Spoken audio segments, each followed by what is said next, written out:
Have you ever prayed and the words seemed to bounce right off the ceiling?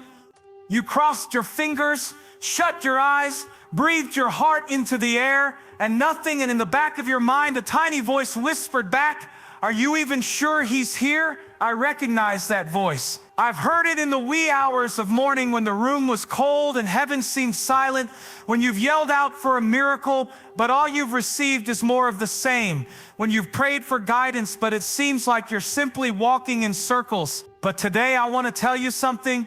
What if the issue isn't that God's far away? What if it's that we've lost our sense that he's near? What if your life of prayer has been stolen, not by God's non-existence, but by your expectation? What if the God you've been praying to is nearer than the air you breathe, and the instant you become aware of it, every aspect about the manner in which you pray will be transformed? This isn't about what words to say. This is about entering into the truth that the King of the universe is literally in the room with you right now, listening, leaning in, waiting to respond. When you enter into prayer, you must change how you perceive it. Too many people go into prayer as if they're writing a letter to a king 1,000 miles away, hoping he might get it someday. But the reality is, God isn't sitting light years away, waiting for your prayer to climb its way up. He's here, right here, in the very space you're in. The Bible doesn't speak of a God who stands far away from us. It speaks of a God who is Emmanuel, God with us. And yet somehow we pray as if we have to shout in order to be heard, as if we have to break through some insubstantial wall to catch his attention. The first thing to pray with power is understanding that you are already in God's presence before you utter a single word. Consider this. If you really believe that God was present in the room, it would make you approach your prayer differently. You wouldn't start off uncertainly. You wouldn't mutter a half-hearted "Dear God" while your mind is already elsewhere, making out your list of things to do. You would pause. You would breathe. You would sense the heaviness and the awe of the reality that the Maker of the world is truly hearing you out. You wouldn't hurry. You would move in close. You'd become conscious of him, like becoming conscious of someone standing directly next to you. You sense the air shift because they affect everything. We become so accustomed to thinking about God as an idea, a belief, or a concept that we lose sight of the fact that he's a living presence. That's why prayer sounds so flat. If you approach prayer with the assumption that you're just speaking into space, you will pray like you're speaking into space. But if you enter into it with the knowledge that God is already present, already leaning forward, already interested in each word, then your heart changes. You begin to speak as if you actually think phone is listening. You don't censor your actual thoughts, your actual fears, or your actual questions, because you realize this is not a speech, it's a conversation. Others believe that in order to catch God's eye, they must pray harder, louder, longer, but you don't have to struggle for his notice. He already has yours. He had yours before you awakened this morning. The instant your heart even started thinking about him, he was already plugged in. That's the kind of God you're speaking with. This is not a God who is distracted in half, gliding through heaven's checklist as you're spilling your heart out. This is the God who numbers every hair on your head, who knows the words before you even have them on your lips, who hears your whisper when you don't have the courage to speak loud. When you enter a room that contains someone of authority, you don't wonder if they can hear you. You speak clearly. You speak with intention. You speak knowing they're listening. That's just the way we should pray. Not in doubt or fear that our words are ricocheting off the ceiling, but in the expectation that we have the undivided, complete attention of heaven. But here's the issue. We treat prayer as an appointment we must attend rather than a meeting we get to have. We go through the motions, we mark the box, and we miss the fact that the person we're addressing is already there, waiting for us to catch on. Picture yourself in a room where your closest friend is sitting on the other side of the table, and rather than staring them directly in the face and speaking to them, you take your phone out and begin reading a memorized message. That's how some of us approach prayer. God's sitting there all present, and we're distracted, disengaged, not even looking his direction.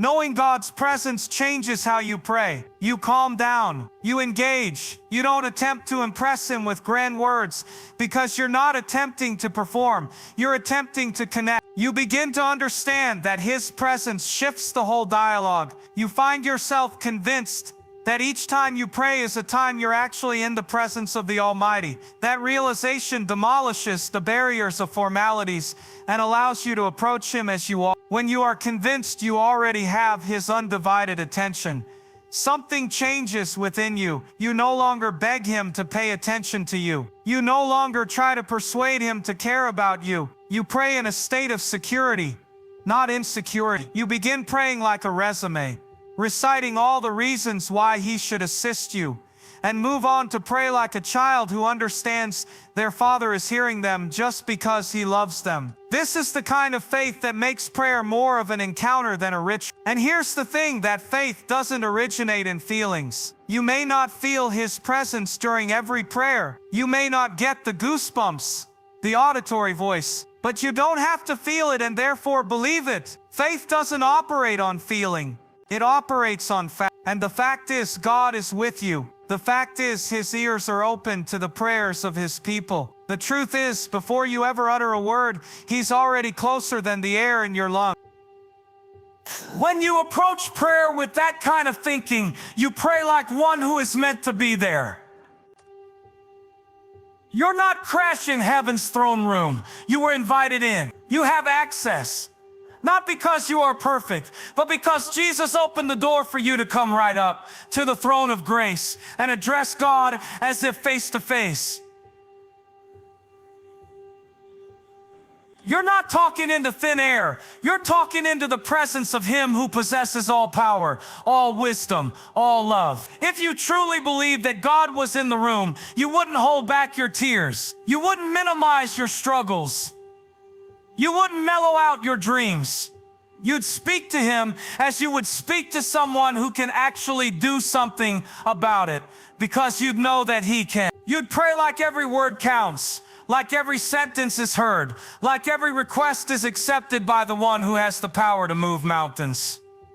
That's what separates distant prayer from presence prayer. Far-off prayer feels like duty. Nearness prayer feels like dialogue. Far-off prayer reaches out to God. Nearness prayer discovers He has reached back out to you. Far-off prayer hopes He's hearing. Nearness prayer is certain He's hearing. And when you start to pray from that space, from knowing that He's already listening to you and already here, prayer no longer feels like a task and begins to feel like an encounter you can't wait to have. When you take away the performance and the pressure, prayer becomes something much more intimate than most of us know. We've learned to do it like it's a performance, with God grading us on press. But when you really think that God is sitting in the same room with you, you don't need to perform. You can be honest with Him, even if that honesty is messy and dirty. You don't have to keep your doubts hidden. You don't have to censor your feelings. You can show up exactly as you are, never attempting to tidy up your feelings first before you talk.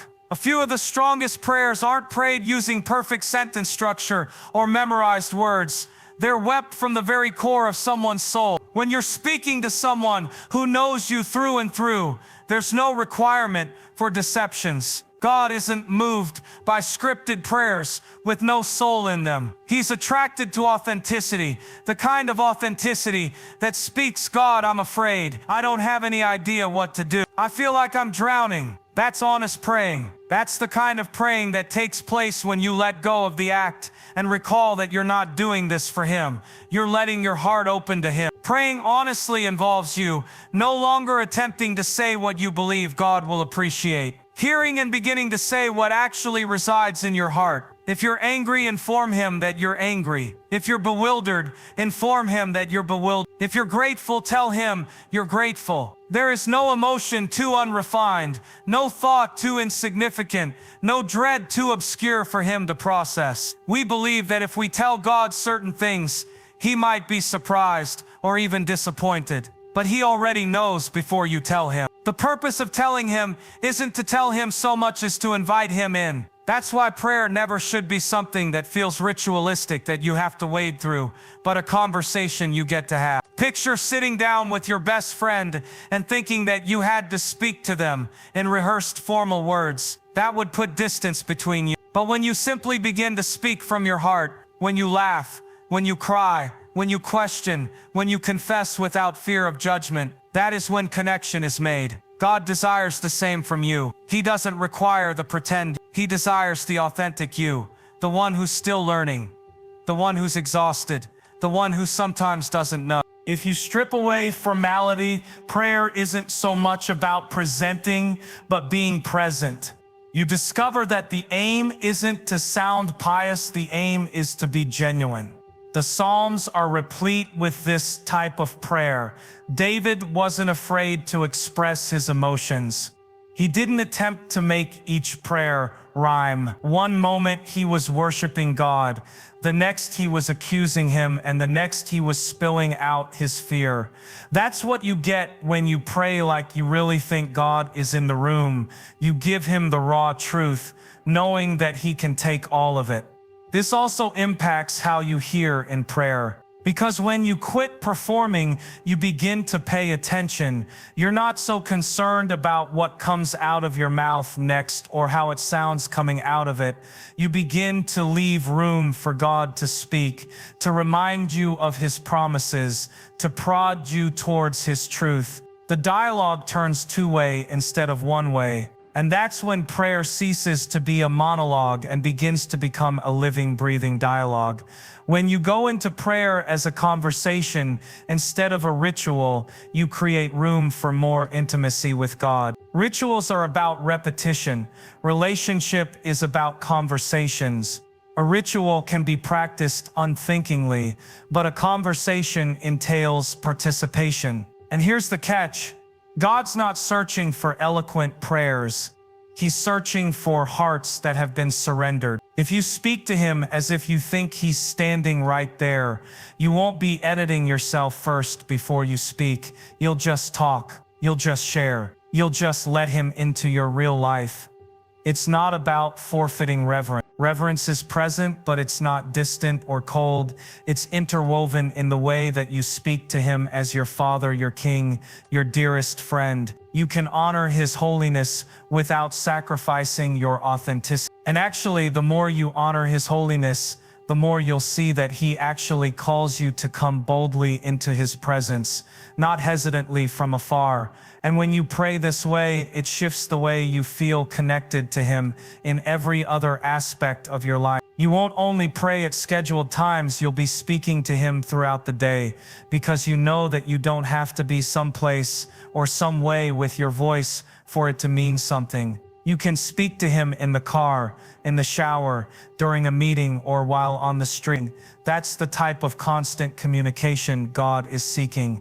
It also means that you cease to feel the need to pray long enough or the proper way. Some of the most sincere prayers in the Bible are only a few words in length. When Peter was drowning in the sea, his prayer wasn't an eloquent speech. It was 3 words, "Lord, save me." And Jesus answered him right away. That's the magic of sincere prayer. It doesn't require length, just sincerity. When you strip away the rigidity and bring your real emotions, you're at liberty to approach God without fear of rejection. You cease worrying about praying as something you have to do and begin seeing it as something you get to do. You cease worrying about sounding spiritual enough and begin worrying about being real enough. You stop trying to hide your humanity and start trusting that God can handle all of it. Your joy, your grief, your confusion, your hope, that's where prayer comes alive. It's not a script anymore,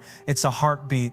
It's not something you schedule just to be able to say that you've checked the box. It's something you walk into because you long for the presence of the one who's already standing there in the room. And when you arrive at that place, every single word you say, from the whisper to the shout, has meaning, because you know it's not just heard, it's received. When you begin to engage your authentic emotions in prayer, something inside of you changes. You understand that God is not expecting you to censor your emotions or practice words in advance. He's asking you to come to Him the way you are, without the facade you present to others. That means your prayers don't need to be perfected. They simply need to be genuine. If you're joyful, express that joy. If you're frustrated, let him know. If you're disappointed, tell him precisely why. The instant you quit pretending you're fine when you're not is the instant prayer becomes transformational rather than transactional. God can take every bit of your humanity. We believe we must keep some of our feelings back from him, as if he would be surprised at what lies in our hearts. But he already knows every thought before you even have it. You're not telling him when you say how you feel. You're inviting him into the midst of it. That's what makes prayer so powerful. It's not the nice words, it's being vulnerable before him. There are times when your heart is heavy and you don't even know where to begin. At those times you can say, God, I don't have the words for you right now, but you know what's happening inside of me. That's prayer. Or perhaps you've been frustrated because you have prayed about something repetitively and you feel like nothing is changing. You don't have to pretend to be grateful at that time. You can say, God, I'm tired of waiting. I'm having trouble believing you're hearing me. That's prayer too. Because honesty is the soil where trust can grow. When you take your feelings to prayer, it sets you free from performing for God. You no longer think of him as a far-off king on a throne who must be impressed, and you begin to see him as the Father who bends down to listen when you talk, who hears the tears that you don't allow other people to witness, who knows the things that you can't even verbalize aloud. That alters how you come to him. You're not afraid of getting it wrong because you know he's not grading you. He's loving you through it. This is where you begin to feel the depth of his comfort too. You can't be comforted if you don't first acknowledge you need comfort. You can't get peace if you're too busy acting like everything's okay. God comes to meet you in your weakness, not in your pretending strength. The reality is, he's not requiring perfect prayers. He's demanding surrendered heart. And surrendering means saying, God, here's the real me, unpolished, uncertain, and in need of you. That's why you need to quit trying to sound spiritual when you pray. Religion can provide a script, but relationship provides a voice. Occasionally we believe if we say the proper words, God will answer, sooner or more positively, as if he were a judge and we were attempting to present a strong case. But prayer is not a courtroom, it's a dialogue. And the best dialogue doesn't occur when you're attempting to impress someone. It occurs when you're being yourself. Consider the ones you are closest to. You don't try to impress them every time you open your mouth. You don't stress about whether your sentences are elegantly phrased. You just talk. You allow them to see the real you. The one that's happy, sassy, exhausted, or frazzled. That's the same kind of access God is offering you. He doesn't want you to sound like anybody else. He wants you to sound like you. Pharisees during Jesus' time were famous for very long, eloquent prayers that sounded great to all those around them. However, Jesus noted that such prayers ended up being empty, since they were a performance aimed at impressing others, rather than connecting with God. Jesus cautioned against praying in order to be seen by others, and instead instructed his followers to pray secretly, in a manner that is personal and sincere. That's because God isn't impressed with the length of your prayer. He's impressed with the sincerity of it. By dropping the religious language also, prayer becomes more regular in your life. If you feel like you have to be in the perfect mood or say the perfect words, you'll be unable to pray when you're not in the right mood. But when you understand you can speak with God in your own voice, you'll discover that you are praying everywhere, in the automobile, at work, in the midst of a conversation, or before bed. You'll realize that prayer isn't so much about making a moment, it's about seeing that each moment is a time to speak with him. The pressure to sound religious can also prevent individuals from taking their actual struggles to God. They feel like they must gloss over their failures or keep their doubts secret because they don't want to say something wrong. But God would prefer to hear an honest cry of "I need you" than a beautifully worded sentence that's meaningless coming from the heart. He'd prefer you bring him your untamed frustration than your superficial faith. Because faith doesn't develop from pretending, it develops from struggling sincerely with God and believing him in it. If you speak to God as if he's really sitting in the room, you won't try to impress him, you'll invite him in. You'll cease thinking that prayer is doing something for Him and begin understanding it's about making a connection. You will discover that prayer power doesn't stem from your capacity to sound holy. It stems from God's capacity to find you right where you are. And once you have had a taste of this kind of encounter, you will never be content to return to the old days of practice, standoffish, or shallow prayers. When you start to look at the place you are in as sacred ground, something changes in how you pray. You no longer regard it as another item on your agenda and begin to understand that the moment you recognize God's presence, the earth shifts beneath your feet. It's not about the building you are in or the ornaments on the wall. It's about the knowledge that the one who created the universe has entered your mundane space and consecrated it merely because He is present. Moses discovered this when he met God in the burning bush. God instructed him to remove his sandals because he was on holy ground. The bush wasn't extraordinary, the ground wasn't enchanted. It was made holy because God was present. And that's what happens each time you open your heart in prayer. The ground on which you stand becomes holy.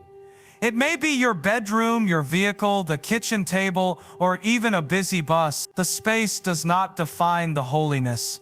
Your sense of God with you makes it real. Practicing your space as holy ground shifts the attitude of your heart. You come into prayer in awe, but also in familiarity. You know that you're not speaking to empty space. You're in the face of the one who upholds the world, and it will take the distractions away from you that so very easily intrude when you pray. You won't be checking your phone every other minute or thinking of your shopping list, because you'll know you're with someone who is worthy of your complete focus. And here's the thing, holy ground does not necessarily equal quiet ground. You may have chaos, noise, and people all around you, but if you know that God is there, that space is just as holy as any cathedral. We sometimes believe that we need ideal circumstances in order to experience Him, but holiness is not about the surroundings being tranquil, it's about the heart being alert. That's why Paul and Silas were able to sing praises to God in prison. Daniel was able to pray in exile. David was able to worship in caves. They understood holy ground wasn't about comfort but about presence. When you begin to view every place you go into as being potentially holy ground, you realize you pray differently. You no longer wait for Sunday morning to feel close to God. You'll no longer think that you require a certain ambiance or music in the background. You'll begin to understand that God is as real in your living room as He is in the sanctuary, as near during your daily commute as He is during an altar call. The sense of His presence will become integrated into the way that you live, not simply the way you pray. And when you pray boldly, as a child does to a loving father, it redefines the way you communicate with Him. Children don't second-guess asking their parents for what they need. They don't sit down and write out a fine-tuned request or wait until they've done something good so that they will be in favor. They simply ask. They trust. They know if their parent is able to do it, then they will. That's the type of boldness God desires of you in prayer. Not arrogance, but confidence born out of His love for you. When you view God as your loving Father, you cease approaching prayer as if you're arriving at a bossman for a stamp of approval or a judge for a ruling. You begin approaching like a child returning home. You don't knock on the door bashfully. You run in and approach Him directly because you know you belong there. You don't soften your requests to make them sound more reasonable.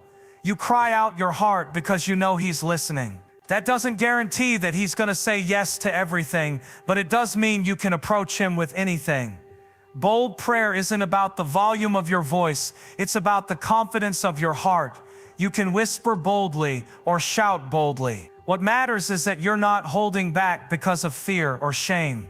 You're not telling yourself, this is too small for God to care about, or this is too big for Him to handle. You're coming to Him with childlike faith, believing that He's not just able to do something about your situation, but that He actually wants to. Children also have a remarkable ability to be persistent. If they desire something, they'll ask repeatedly, not because they feel their parent hasn't heard them, but because they think the more they ask, the better the chances of getting. Jesus instructed his disciples to pray like that, to keep seeking, keep asking, keep knocking. That's boldness in prayer. It's not insistence, it's anticipation. It's trusting that your Father loves you too much to leave you alone, and that his way and his timing are always for your benefit. When you pray boldly, you also pray freely.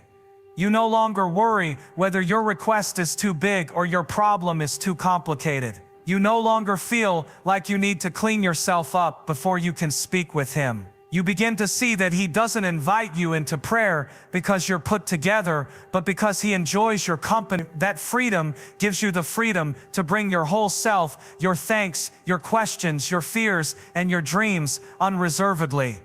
This type of audacious, childlike prayer revolutionizes your friendship with God. It establishes trust because you're no longer coming to him like a stranger. You're coming to him like family. It deepens intimacy because you're not covering behind memorized words or being someone you're not. It grows your faith because the more you bring to him, the more you will observe his faithfulness in action. And it makes your heart stronger because you will no longer be bearing burdens in your own power and self-effort, but you will begin laying them on the shoulders of him who can really bear them. As you start to look to God to respond and move, prayer ceases to be a monologue and becomes a living, breathing dialogue. Too many of us pray without hope. We pray words into the vacuum, not expecting anything to change. But when you pray with expectation, you lean forward in your spirit. You're not just talking, you're listening, you're watching for signs, you're tuned in for the smallest nudge, the quietest whisper,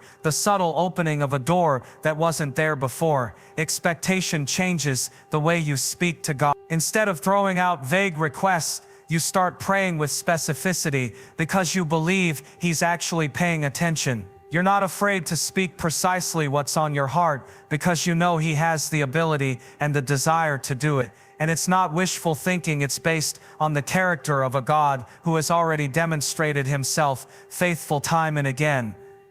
Expectation is not arrogance, it's the natural attitude of a person who knows they're praying to a God who takes pleasure in demonstrating his power and love. When you expect God to move, you begin to shape your prayers according to his word.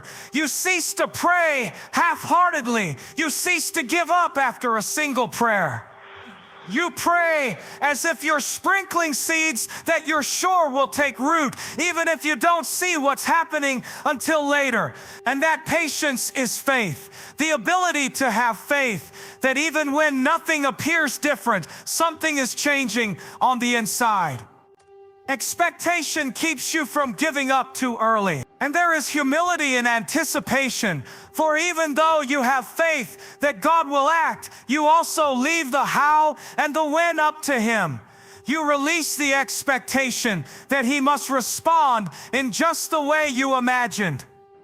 You start to have faith that his way is better, his timing best. Expectation is not about trying to control how it works out. It's about remaining available for however he decides to arrive. You may pray for a wide open door, and instead he gets you stronger to walk through a storm. You may pray for a swift answer, and instead he trains you in endurance. But no matter what, expectation keeps your eyes on him rather than your own limited agenda.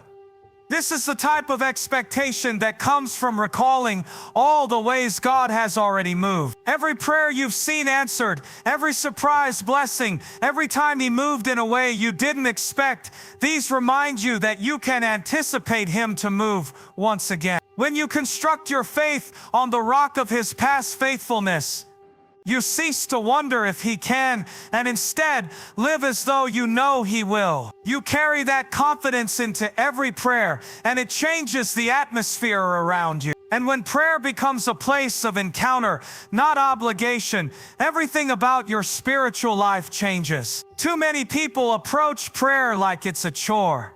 something they have to check off a list to be a good Christian. They clock in, say a few memorized lines, and clock out. But prayer was not designed to be an obligation you go through. It was designed to be a destination you run to, because that's where you encounter God eyeball to eye. When you approach prayer as a space of encounter, you begin to lose interest in what you can acquire from God and become interested in being with Him. It's the distinction between going to see somebody in order to borrow something and going because you simply want to be with them. Prayer is less about outcomes and more about relationship. And yet, ironically, when you're interested in the relationship, you'll most likely notice more outcomes since you're in sync with Him.